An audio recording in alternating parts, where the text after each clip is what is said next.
How does it change your mind? Can you explain that a little more? Well, after you do it, like I said, for a certain amount of time and you get into that comfortable practice with it, it starts to become your natural release. So instead of, how when I was a kid, I would blow up and, punch holes in the wall or whatnot, instead, now as an adult, I can sit down, type out some words on my computer or put some pen on some paper and, 20, 30, 40 minutes later, I'm good to go.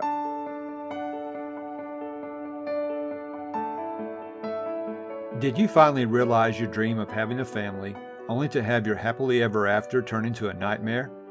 Do you find yourself up late at night wondering why nothing you try as a parent is working? Are you searching for adoption resources and a support team but can't find any? Hi, neighbor. Welcome to Anchors of Encouragement. I'm Tim Maudlin, husband, adoptive parent, Bible class teacher, and the persistent encourager. I too felt the joy of having a family of my own, and I wished we could be like other adoptive families. I knew we were doing our best, but nothing seemed to work. And I kept asking myself, why is this happening to us? In Anchors of Encouragement, my mission is to throw adoptive parents a lifeline and be your anchor, to offer biblical mindset support and to provide stability when life gets unstable. If you're ready for real and raw talk that leads to peace beyond comprehension, so you not only survive but thrive in life's storms, this podcast is for you. Hope and healing are on the way. Hi, neighbor. Welcome to another episode of Anchors of Encouragement. Today, my son Jonny is joining us again.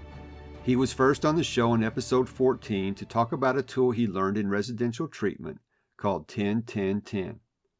It's a great tool for anyone to use to help them think before they act. In this episode, Jonny is going to share his perspective on another tool he learned from his time away from us. It's a tool that helped him to like himself again. Neither one of us are therapists. We are presenting our personal observations and experiences with you. This episode is intended for educational purposes only. I want to encourage you to grab a pen and paper, and let's dig into the topic of journaling. Joining me today is my son Jonny, and we're going to talk about journaling.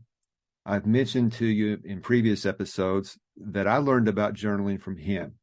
When he was in residential treatment, the therapist there made him journal. I've also shared the story that when my wife was homeschooling him, he did not like to write. In fact, he would start crying about that when he had to write. But while he was at residential treatment, this was something that they required him to do. And as we get started with our conversation today, can you tell us a little bit about the journaling that you did there, why you did it, and we'll just start the conversation that way, and I'll be asking you some more questions in a little bit. But thanks for joining me today. Thanks for having me.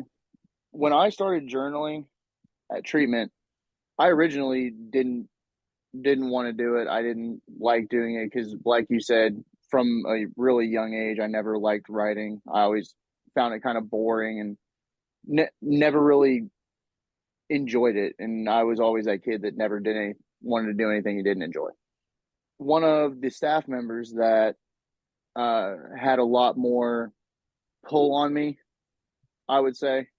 He was one of the ones that really led me through that program.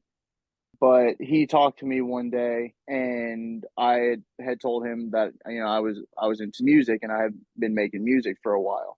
He came to me with the idea of looking at journaling as more of put it into a song instead of quote unquote journaling.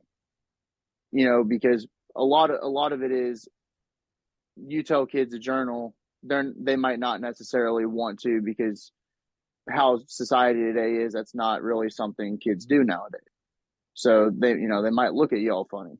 Sometimes if you don't look at it necessarily as journaling and look at it as something that is different but the same, it becomes a lot easier and it becomes a lot a lot easier to put emotions into it than just writing sentences on sentences of pure nothing. That does make sense, because if you can come up with a simple prompt to give you direction, journaling becomes much easier. And as you said, thinking of journaling as writing lyrics to a song, that's perfect. I've shared this as well, that my initial idea about journaling was a teenage girl writing in a diary. Exactly. And until I found out how it was helping you, I really didn't have any reason to try it. And I remember when you first went to treatment, you were really angry. And I talked to one of your therapists after a few weeks because I saw that your eyes were starting to brighten up again. And she told me the reason that you were happier was because you were journaling. And that just threw me for a loop, because I said, you don't write. You didn't write. And yet you were writing. And I asked her to explain to me what was going on. And I remember, and I've shared this quote many times on the show, she told me, you can think a feeling, you can speak a feeling, but if you want to touch a feeling, you need to write. Now, did she share that with you, or did some other people say something even a little bit different to you about journaling and why you would use that as part of your therapy? I think every therapist at some point in time alluded to that because it's true, and that's why I'm gonna bring it back to the music standpoint of it. That's why music was such a good outlet for me to use journaling for, because music is pretty much pure emotion. So when you're taking all those emotions out of you and then putting it into something else to release it, it makes it a whole lot easier, and it definitely brings a weight off of you. I can feel a difference when I sit down to write a song, or some lyrics that I come up with or whatever. I can tell a feeling before and after that. Mm-hmm. I've said also there's no wrong way to journal. There's only the right way to journal, and that's WRITE. You have to write. And whether you're writing song lyrics or you're doing copy work where you're copying down a favorite quote, or maybe it's an affirmation that resonates with you, or maybe it's even you're copying down song lyrics to a song that really speaks to you. The process of putting pen to paper has a way of touching those feelings and the emotions that are inside you. Now, you said you like to do this by writing song lyrics. How are you feeling prior to those times when you sit down to write out song lyrics? How do you feel? Well, a lot of times, if you look at a lot of the lyrics I've written, they're all very heavy. I usually don't tend to write anything that isn't significant, and that's because those significant things are usually what's weighing on my mind the most at the time. I honestly, I don't even think I can describe the difference I feel, because when you sit down, you have a real heavy heart. The second I get up and take that pen off the paper, it's totally different. I don't want to say you feel brand new, but it's definitely close. Well, another way to think about it is you're releasing those heavy feelings. Would that make sense? Does that sound right? Yeah. Okay, by writing them down. Good. And that's the idea, is that I've done this personally for myself. And since I watched how it helped you, then I've taken it as a personal practice for myself, and I do it every day. I mean, I was up at 5 o'clock or so this morning journaling, just writing down some things. And it's different every day. Sometimes it'll be expressing some feelings that I'm experiencing at the moment. Other times I might copy something down that resonates with me, or it might be just making a list of things I want to do. I never have a set pattern for what I'm going to write about. I just make sure I write because I know and have seen how it has helped you. In fact, while we're talking here, I have one of the bracelets that you gave me from your time there. and it's the green one that says introspection. You remember that one? Hmm.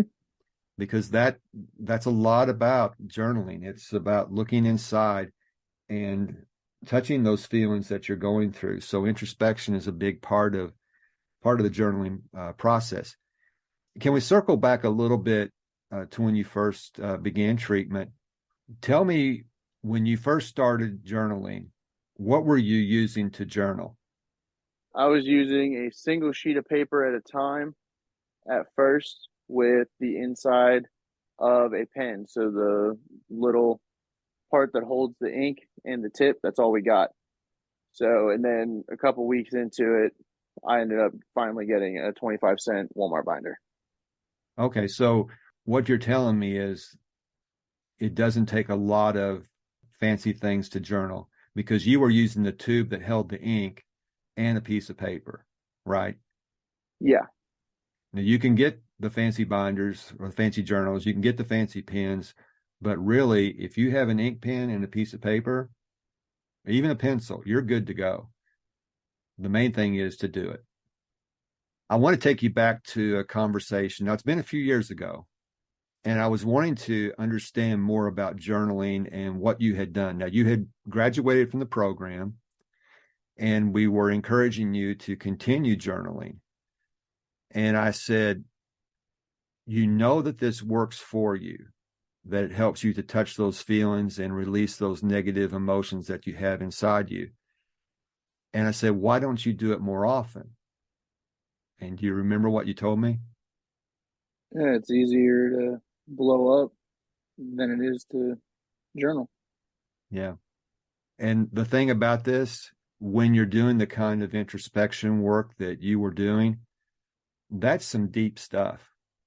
That's really deep things that you're uncovering. And you were putting words to feelings that you really had never tried to put words to, and feelings that went all the way back to before you were born.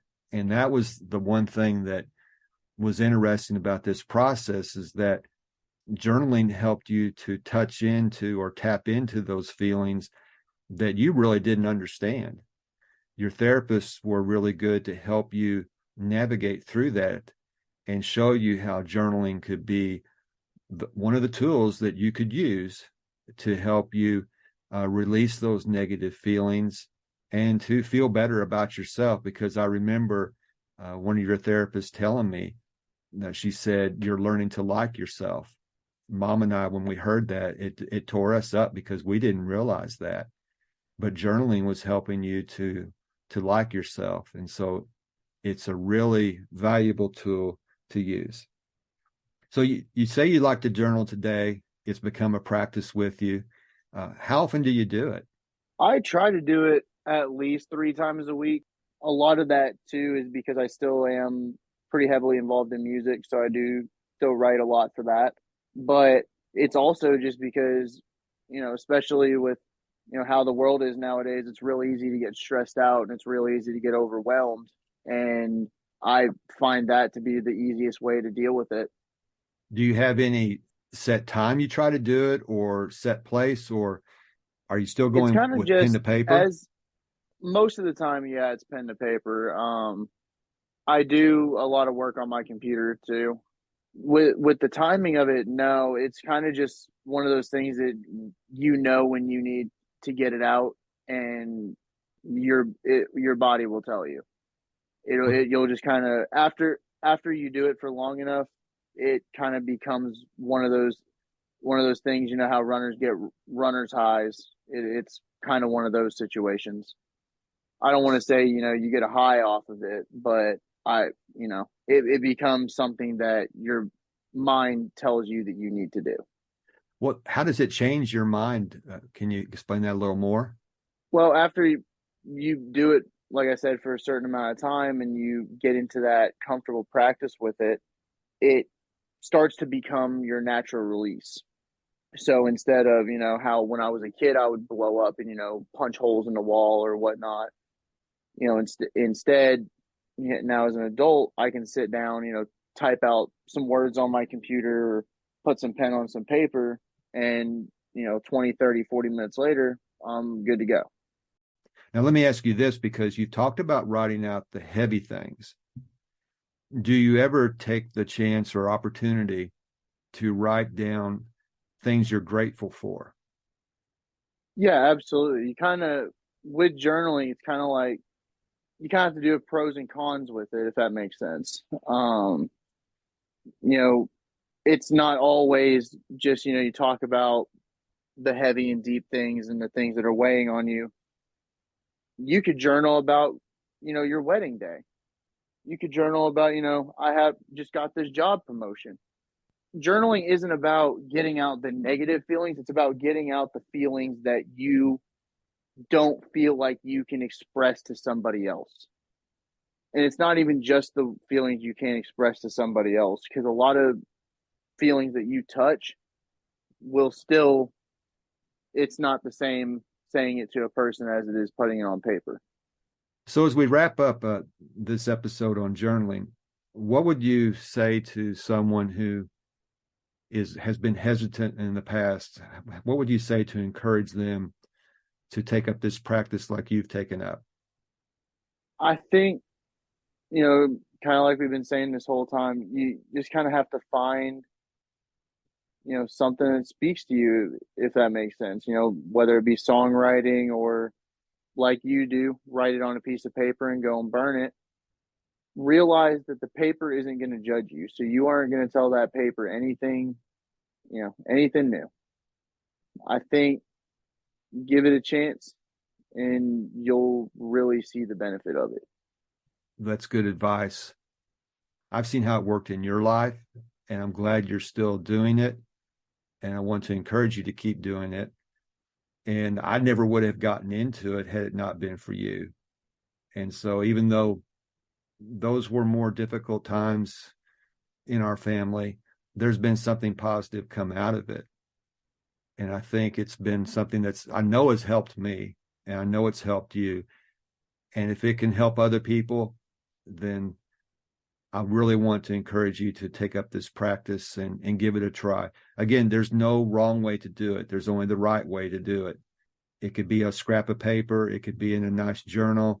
You can text yourself some thought. There's apps you can use. Just whatever way you find to do it, just make sure you're doing it, because it will help you. It will make you feel better. And it might even make you like yourself, because that's what happened to you. So thanks so much for joining me, Jonny, and I want to encourage you to keep doing this. Thanks for having me. Journaling has made a big difference in Jonny's life. It's made a big difference in my life. And I really believe that if you give it a chance, it can make a big difference in your life too. That's all for this episode. I want to thank you again for joining me. Until next time, this is Tim, encouraging you to do what you can now.